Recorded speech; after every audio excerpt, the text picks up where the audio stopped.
Okay, thank you very much for staying with us. We're still trying to reach the next guest, but before we get the next guest on the line, and you know how we used to start a show with editorial, and these days it seems like we are not doing too good with editorial because we always have our guests ready and we're like, oh yeah, let's take the guests real quick. And before we realize the time is up and the editorial is sacrificed. While we wait for our next guest today, how about we go for a very quick, off the cuff, unscripted editorial? Welcome to the editorial.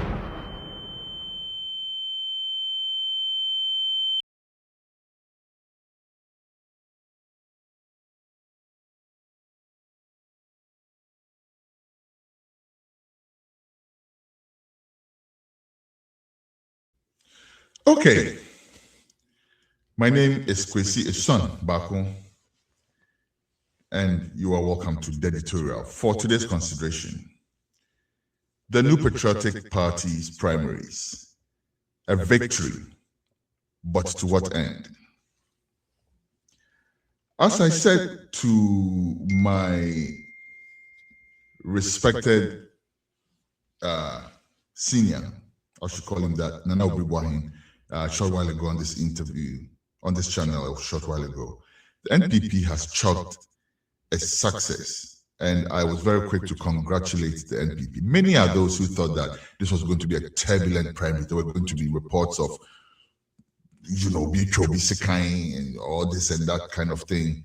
None of that, so far as I'm concerned, have been reported. And that's why I am very quick to congratulate the New Patriotic Party on that feat. That is a very, very, very good victory for them, right? Okay, another victory that I think that the New Patriotic Party has chalked, and this may sound strange to a lot of people because but in electing Dr. Mohamudu Bawumia to represent the NPP for the next election, what they've done is, as far as I'm concerned, doused that narrative that it's an Akan party which is not tolerant to other tribes, right?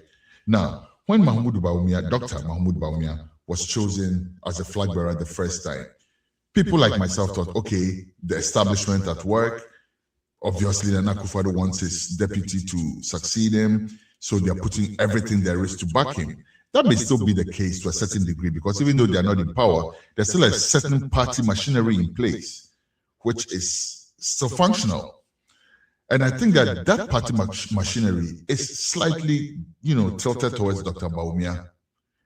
And if you see that as negative, that's fine. It could be negative. But the positive part of that is what I'm saying, and is that the party itself is not totally averse to a non-Akan person leading the party. And they've proved that by electing Dr. Bawumia, no question about that, right? Now, when anybody's saying, it's an Akan party and whatnot, they may prove some point, but this bigger thing, this bigger issue, kind of reduces the impact of that narrative. So that's a huge win for the NPP. And congratulations on that too. By saying that, however, I'm not suggesting by any means that they have chosen the best candidate for their party. I'm not saying that at all. But it's their choice. And they think that's their best shot for election 2028, so be it. I think that Dr. Bawumia will still come to this election campaigning with some heavy anchors tied to both feet.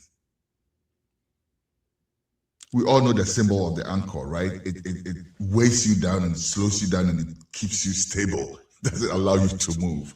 I think Dr. Bawumia is coming to the campaign with anchors on both feet, possibly on both hands as well. Why? Because Dr. Bawumia was part of that government that failed so badly that Ghanaians decided to give the NDC that monolithic win. So to win himself, as he's been doing for the past couple years now, off of the Akufo-Addo legacy, is going to be an uphill task. And while we are at that, let me say, Nana Akufo-Addo can do him a favor by keeping quiet. Because he spoke at the did we delete that video? Did we remove that video from the studio yet? Can you find me that video? Nana Akufo-Addo spoke at that event. Maybe we shouldn't even waste time with that video. I'm just making the point, right? And I'm listening to him and I'm like, this is noise and fury. Nothing there. Because you're referring to something that you have built with Dr. Bawumia, which he is trying so hard to dissociate from. So leave him to successfully dissociate from you so he can go on with his campaign, whatever he has to sell. Whatever it is that Dr. Bawumia has to sell. Leave the man to go ahead and sell it to Ghanaians and leave him alone. Detach from him, because Dr. Nana Akufo-Addo, your government was a failed government. It was clearly a failed government, which Dr. Bawumia happens to be part of. But he's trying to sell that narrative of, I was a mate, I was not the main person in charge. Leave him to strategize along those lines. But if you keep coming in with, oh, we did this, we did this, we did that, you are not doing a good turn for his campaign. I'm just saying. The other thing that's going to be a problem for Dr. Bawumia's campaign is the fact that people don't have confidence in what he says. Whoever's idea it was to brand him as a liar, or if it was his own deeds that branded him as a liar, that brand has stuck like Arabic gum. It's stuck like gum of Arabia. Because most Ghanaians think that he does not speak the truth. And sometimes he gives credence to that.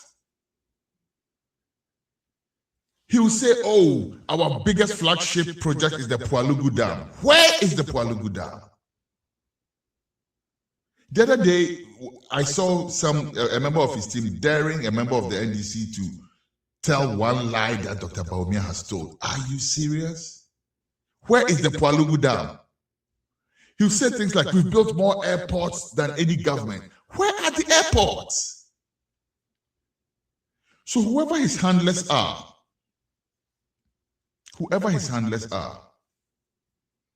seriously consider getting Dr. Bawumia to speak factually. Get that man to speak factually, speak with facts that the rest of Ghana can connect with. Speak with points that the rest of us can associate with. Not create some utopian narratives and try to force it down the throat of Ghanaians. That doesn't work anymore in this day of social media. You hear what I'm saying? Because if you say we've built more airports than anybody, here is some youth with his phone looking for the airports around Ghana. If you say we've built the Pualugu Dam, here is some youth who will go to the site of the Pualugu Dam and film the real state of the Pualugu Dam for the rest of the world to see. So consider that whimsical approach to campaigning, where you're always talking about we've done this, stuff that nobody sees. You never hear President Mahama saying, oh, we've built this, we've built that more than. You never hear that. But you see bloggers going around with their phones showing projects for him. So if you've built those things, instead of standing and making yourself a mockery, Dr. Bawumia, hire bloggers to go and film those things and show it to Ghanaians. That would make a bigger impact. Those airports that you built more than anybody, hire bloggers. Hire my team. Hire my team. You pay them though to go around and film these things. We will gladly show them for you. No charge. We'll happily put them on our platform for you and blast them on our social media platforms as well. So Ghanaians can see that, oh, they did build the Pualugu Dam. Oh, they did build more airports than anybody. Dr. Bawumia, remember when you went to Volta region and you were talking and all the chiefs and everybody else on the days were laughing? Where's that video?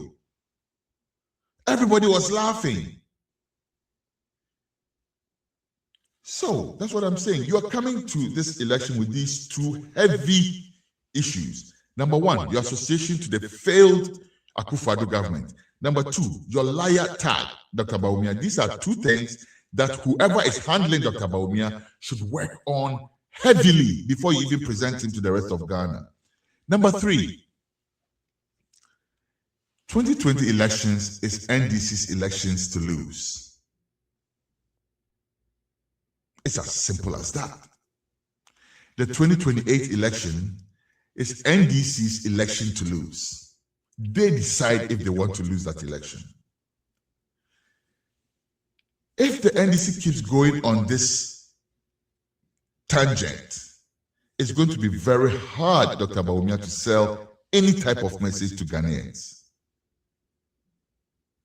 If the NPP is able to prove the corruption which angered Ghanaians so much that they moved this government out and reinstalled John Mahama government, you have very little to sell, Dr. Bawumia. But of course, if the NDC deviates from this trajectory, which I doubt they would, if they themselves start showing corruption and arrogance, which I don't see yet, I see some arrogance. I don't see corruption. That's all right. The arrogance could be my interpretation of things. So we will leave that also, right? But if I see, if Ghanaians keep seeing what we're seeing, you're going to have very little to sell about Dr. Bawumia. If the economic indicators stay the same or improves, or even slightly worsens, without taking the city back to 17, you will have very little to sell. And let me give you a little piece of advice as I wrap up the editorial, Dr. Mohamudu Bawumia. Let your campaign center on Ghana, not on NPP. We may be able to, let it slide that some of the things we heard you say, you were saying to your delegates, right? But now you are going to go into a bigger campaign. Let your message be of a national nature. Stop saying things that annoy Ghanaians. Let's start with that.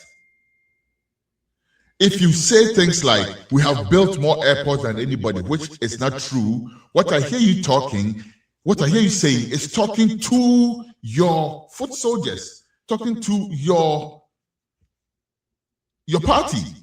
When you come to me to campaign as a Ghanaian, don't tell me that you built anything that you haven't built, because that annoys me and cements the tag of a liar that you have acquired. I've said my piece. My name is Kwesi Esuan Bako. I come in peace. I never come to please. This has been the editorial. We will be right back with the rest of the show after this.